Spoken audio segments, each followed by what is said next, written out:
why doesn't Roman concrete crack like modern concrete does?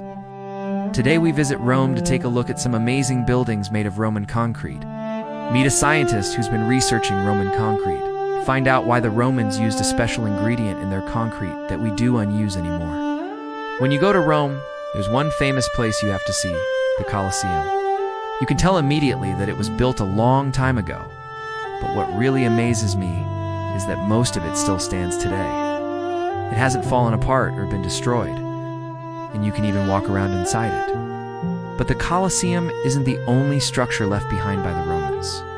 Look up above the entrance to the Colosseum, and you will see this building, the Pantheon. The Pantheon was built almost 2,000 years ago, and it is home to the world's largest unreinforced concrete dome. To put that into perspective, if you were to try and build a dome like this one today without any steel reinforcing bars inside of it, it would probably collapse before you could even finish building it. That's how strong Roman concrete was. In fact, the Pantheon has stood for almost 2,000 years without any major repairs because Roman concrete was so durable. By comparison, modern concrete starts cracking and crumbling in just a few decades. So why was Roman concrete so strong?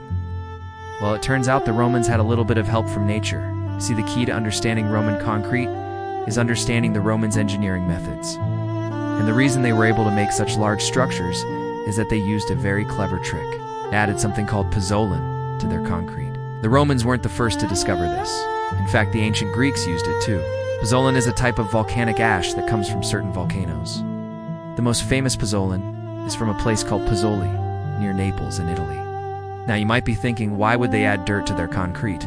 Well, it turns out that pozzolana is super useful because when you mix it with lime and seawater, it creates a chemical reaction that makes a compound called CISH. Now that's not the only compound that concrete can make. Modern concrete uses a different recipe, and it creates a compound called CSH. Both of these compounds act as a glue that binds all the other ingredients together. But here's the kicker. While modern concrete gets weaker when exposed to water, Roman concrete gets stronger because of that compound, COSH, which is only made when you use pozzolana. Because of this, Roman concrete didn't just resist the elements, but it also healed itself. The Romans knew that adding certain ingredients to concrete could change its properties, making it stronger or weaker, depending on what they needed. But it was NT until recently that scientists were able to confirm this, because studying ancient concrete is not easy.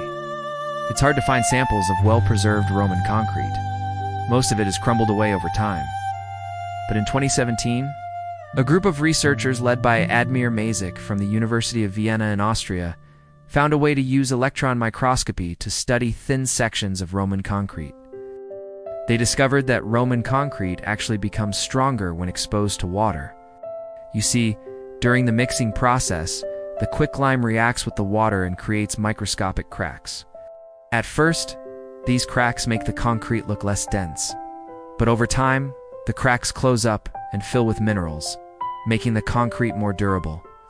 This is unlike modern Portland cement, which forms CSH and then breaks down when exposed to salty seawater, which is why our modern concrete erodes so quickly. Roman concrete, on the other hand, thrived in salty environments because of that special ingredient, pozzolana. But here's the thing. We already knew about this ancient building technique. We found recipes for Roman concrete in ancient texts. We even knew that they added pozzolana to their concrete. What we didn't know was how those ingredients interacted at a chemical level, and why those interactions made Roman concrete so much stronger.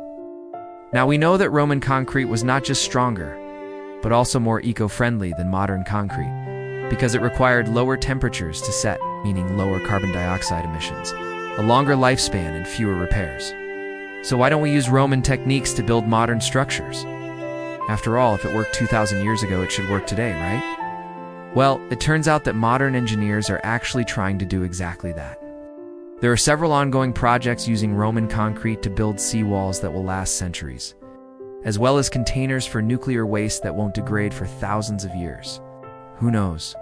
Maybe in the future, Roman methods will be used to build giant space stations or Martian habitats. Of course, this is all in the future. And for now, we are still figuring out how to make the most of this ancient technology. But who knows what other secrets the Romans left behind that we haven't discovered yet?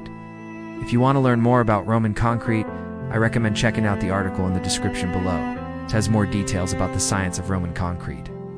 So next time you're in Rome, be sure to check out the Pantheon and imagine what life was like 2,000 years ago when this building was brand new. It's amazing to think that the Romans were able to build such an impressive structure without the technology we have today. They were able to do this because they took advantage of everything that nature provided them, including using pozzolanic ash from Mount Vesuvius, which made their concrete stronger and more durable than ours. We've lost a lot of knowledge over the past 2 millennia, but it looks like we might be rediscovering some of it. It's possible that one day we'll be using Roman concrete techniques to build structures that will last for thousands of years. It might seem crazy to think that the Romans had the right idea all along, but they did. And it's only now that we have the technology to prove it. Imagine a world where buildings don't crumble in 50 years.